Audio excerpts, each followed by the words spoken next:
Shalom God Lovers, mari kita mulai dengan memuji menyembah Tuhan di pagi hari ini sebelum kita memulai aktivitas kita.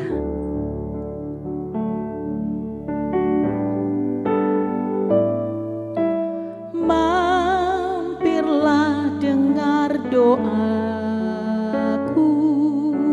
Yesus penebus. Orang lain kau hampiri, jangan jalan terus. Yesus Tuhan, dengar doaku.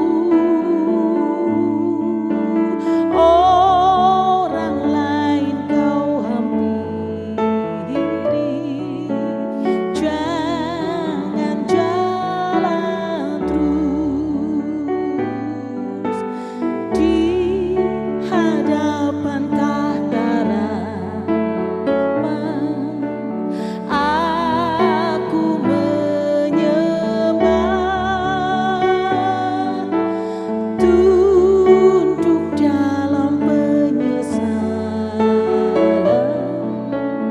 Tuhan tolonglah, Yesus Tuhan, dengar doaku. Orang lain kau hampiri, jangan jalan terus. Yesus Tuhan, Engkau yang mendengar setiap doa kami Tuhan. Engkau yang layak dipuji, Engkau yang layak disembah. Kami datang menghampiri tata kasih karunia-Mu. Haleluya, mulia nama-Mu Tuhan, mulia nama-Mu Yesus. Haleluya, haleluya.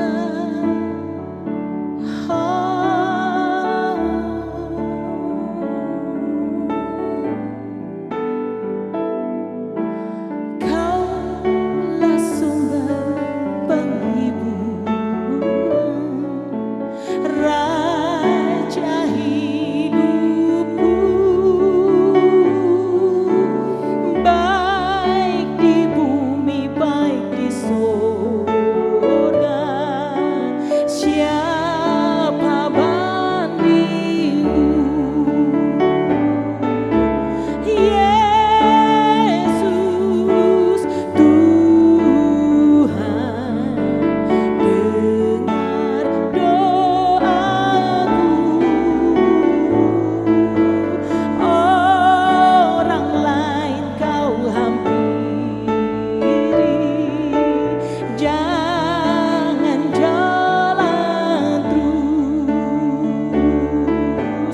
Orang lain kau hampiri, jangan jalan terus. Orang lain kau hampiri, berilah berkat-Mu.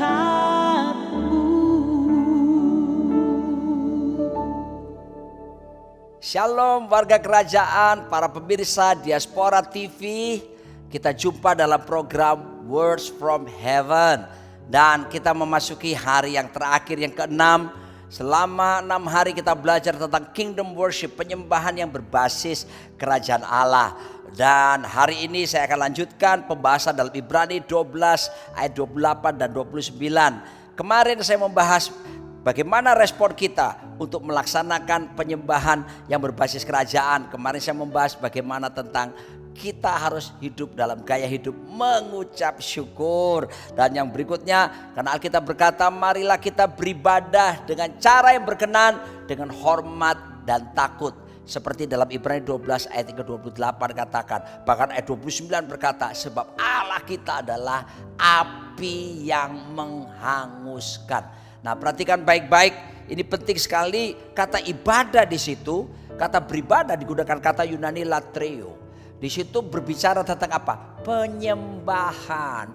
Walaupun memang penyembahan di situ merujuk kepada tentang tata cara peribadahannya, tetapi intisarinya sama dengan penyembahan.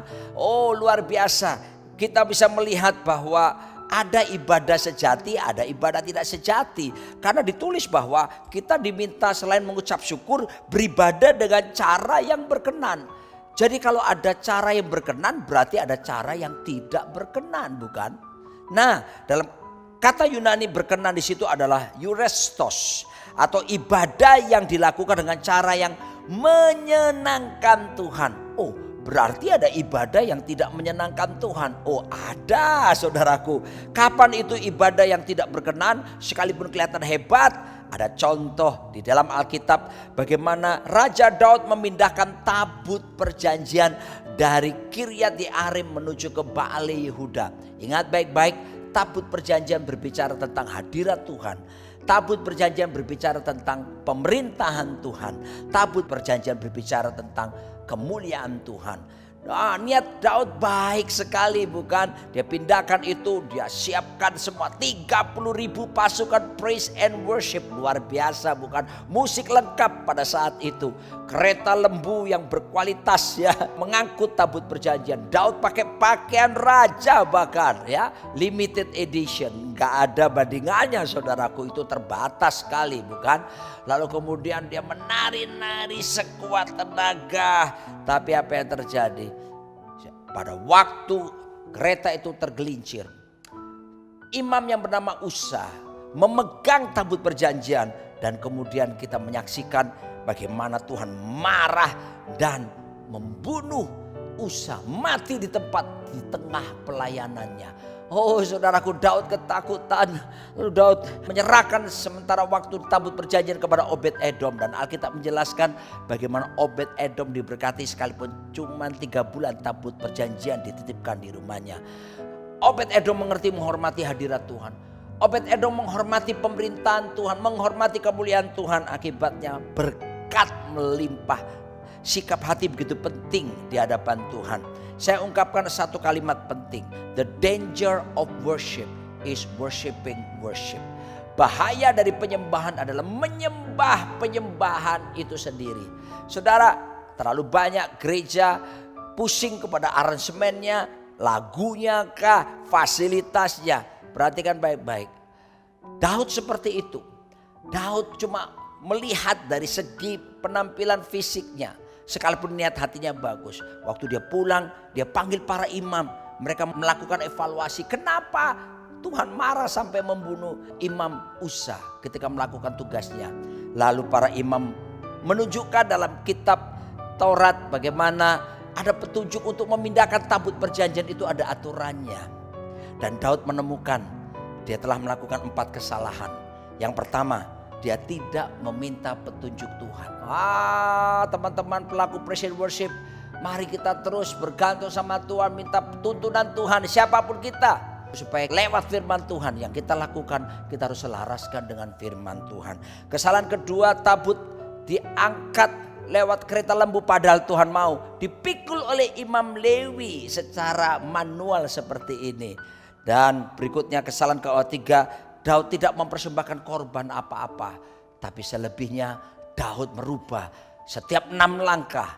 Kemudian dipotong hewan kurban untuk supaya menyenangkan Tuhan. Kesalahan yang keempat, Daud memakai pakaian raja dan bukan pakaian imam. Pakaian kekudusan, pakaian kesucian. Daud bertobat, dia memperbaharui. Lalu kemudian datang kepada Obed Edom memindahkan. Dan kemudian setelah dilakukan sesuai dengan petunjuk firman Tuhan, dia boleh membawa tabut perjanjian sampai ke Bukit Sion. Dan kemuliaan Tuhan dinyatakan di situ. Daud kasih makan seluruh rakyatnya. 3 porsi karena dia melakukan sesuai dengan kehendak Tuhan.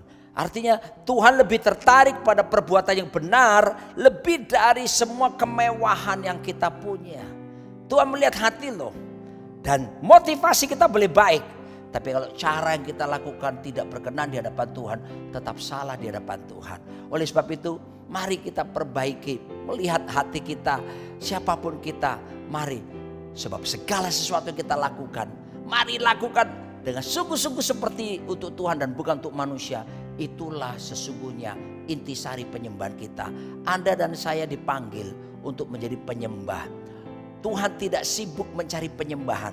Yang dicari adalah penyembah saudara dan saya. Ketika kita menyembah Tuhan, kita akan semakin dibawa menyerupai Tuhan kita, Yesus Kristus. Jangan khawatir soal mujizat, soal apapun, tersedia. Soal berkat, ada kuasa di dalam hadirat Tuhan.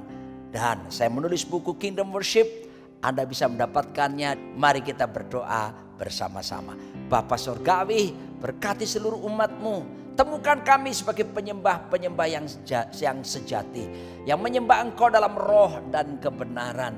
Terima kasih, biarlah ini menjadi gaya hidup, budaya kami. Bukan karena nyanyian kami, suara kami, tapi sikap hati yang melakukan segala sesuatu.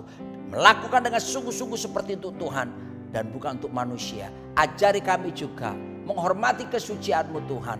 Sebab Engkau bukan cuma penuh kasih, Engkau adalah api yang menghanguskan. Biarlah kami hormat dan takut akan Engkau di seluruh aspek hidup kami. Dalam nama Tuhan Yesus Kristus. Amin.